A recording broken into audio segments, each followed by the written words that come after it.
Hello friends, I hope you all are doing well.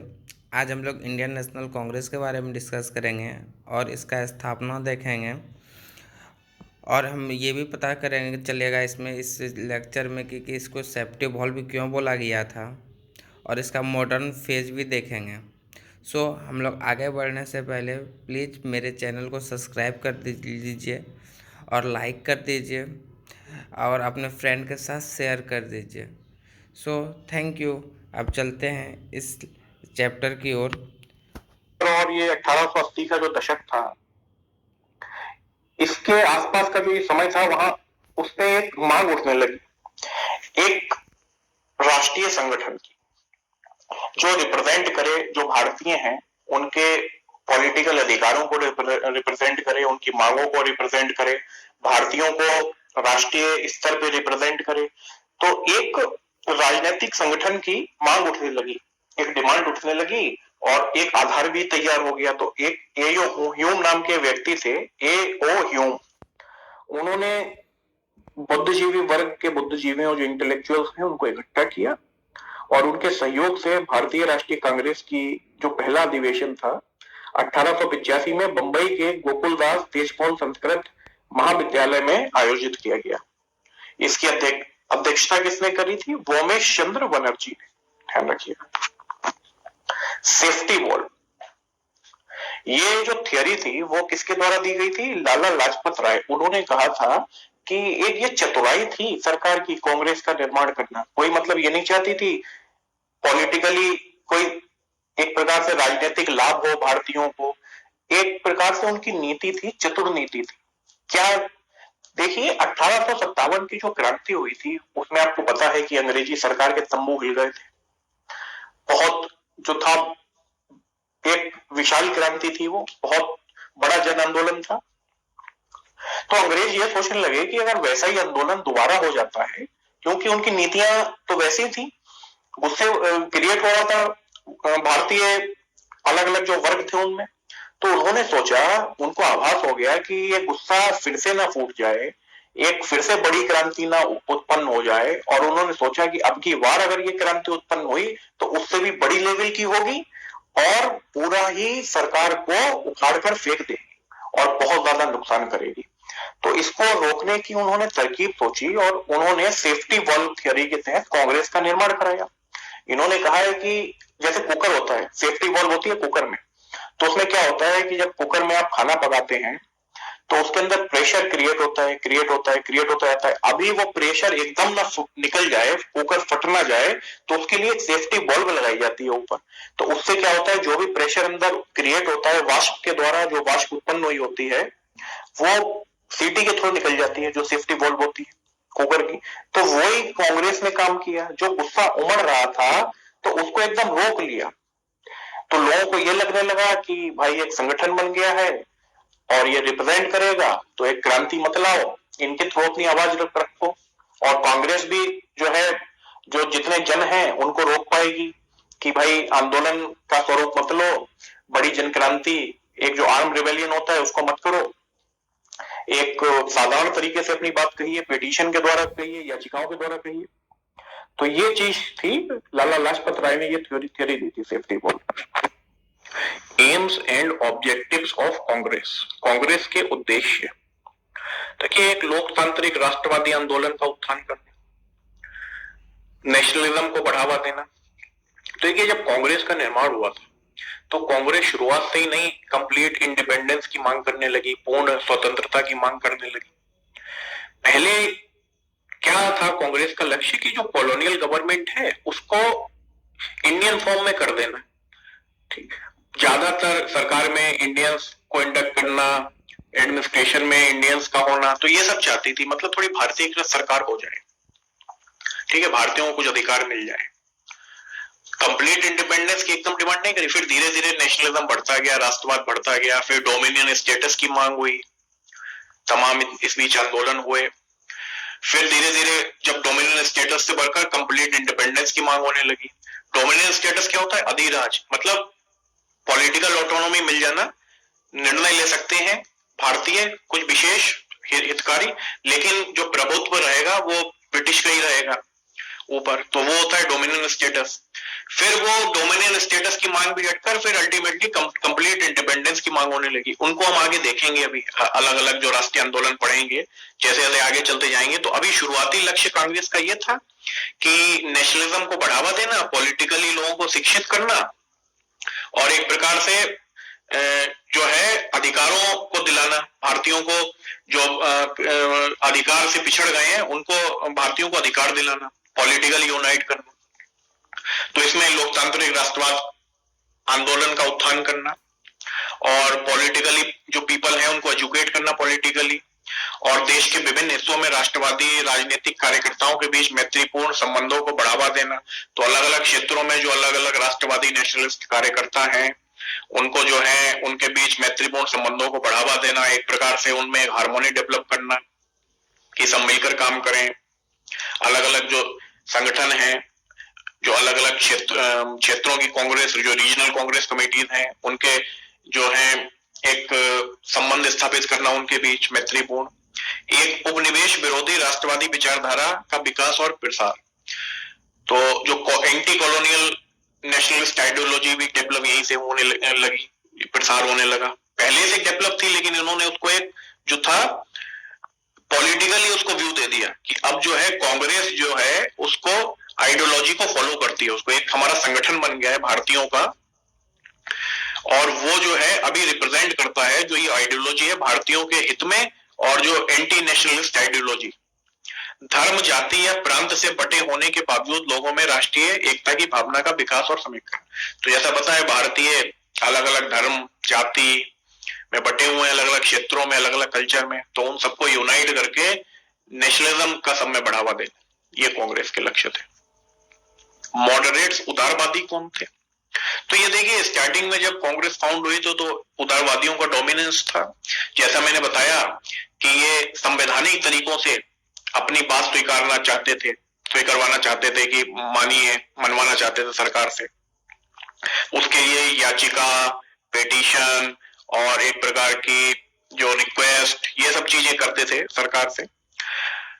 तो इनका जो प्रोग्रेस थी वो स्लो थी लेकिन कंटिन्यूअस प्रोग्रेस थी, और किसी भी प्रकार की हिंसा से दूर थे। एक प्रकार से बहुत ही लॉ एंड ऑर्डर में रहते हुए ये अपना काम करना चाहते थे, और प्रेयर और पिटीशन, जो प्रार्थना और याचिका जो है उसका इन्होंने उपयोग किया।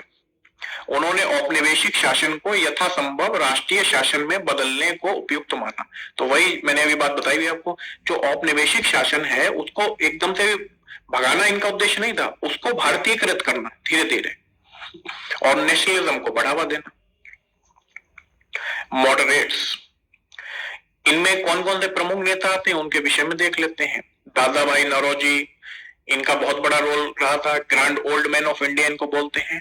Bahruddin Tyabji, Pherozeshah Mehta, Anand Charlu, Surendranath Banerjee, Romesh Chandra Dutt, Anand Mohan Bose, G K Gokhale. Contribution of moderates, जो मॉडरेट्स हैं उनका योगदान।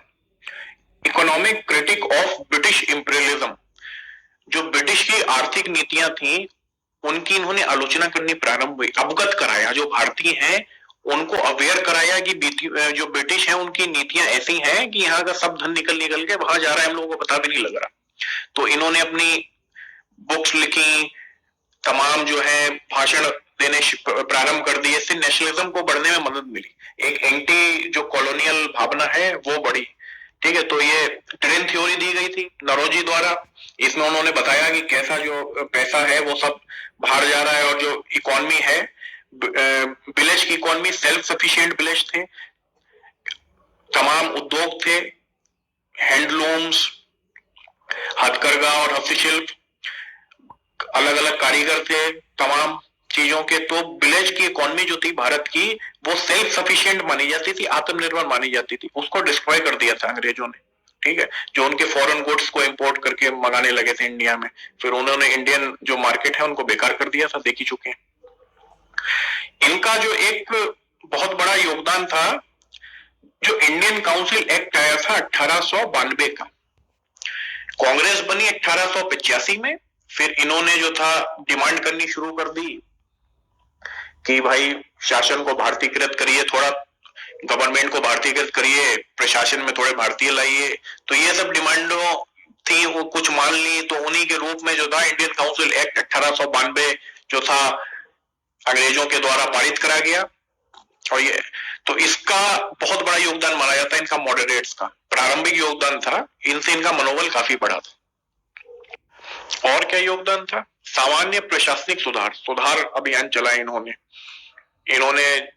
भारतीय नौकरियों का भारतीयकरण करिए, जो सरकारी नौकरियां हैं उनका भारतीयकरण, और जुडिशरी को सेपरेट करिए एग्जीक्यूटिव से, कार्यपालिका न्यायपालिका का पृथककरण, और करप्ट जो ब्यूरोक्रेट्स हैं उनके खिलाफ अभियान। तो ये सब चीजें थी। जो मानवतावादी कार्य हैं उनको बढ़ावा दीजिए, और जो दमनकारी नीतियां हैं उनको बंद कीजिए। तो ये सब जो थे, अभी एक बहुत संगठित तरीके से रिक्वेस्ट जाने लगी, पेटिशन जाने लगी। प्रोटेक्शन ऑफ सिविल राइट्स, जो नागरिक अधिकार हैं उनके संरक्षण के लिए इन्होंने काम किए। An evaluation of early nationalist, प्रारंभिक राष्ट्रवादियों का मूल्यांकन। तो वे सभी भारतीयों के सामान्य हितों के लिए व्यापक राष्ट्रीय जागृति पैदा करने में सक्षम थे। तो देखिए, जो अर्ली नेशनलिस्ट हैं उन्होंने जो सामान्य हित है बोला कि भारतीयों को यूनाइट किया, अलग अलग क्षेत्रों के उनके सामान्य हितों के बारे में बताया कि सब भारतीय हैं, तो इससे अवगत कराया। तो एक राष्ट्रीय जागृति पैदा हुई। उन्होंने लोगों को राजनीतिक कार्यों में प्रशिक्षित किया, जो पॉलिटिकली जो एजुकेट किया पीपल को उन्होंने। तो बोला अपने अधिकारों के खिलाफ कैसे लड़ा जाता है, एक सही तरीका बताया, एक वे दिया उनको, आधुनिक विचारों को लोकप्रिय बनाया। उन्होंने औपनिवेशिक शासन के मूल शोषणकारी चरित्र को उजागर किया। तो जैसे हमने देखा भी कैसे इकोनॉमिक क्रिटिक जो थे, राष्ट्रवादी थे, ग्रेन थ्योरी दी गई, बताया कि कैसे इनकी आर्थिक शोषणकारी नीतियां हैं जिससे भारतीयों को कितना नुकसान हो रहा है।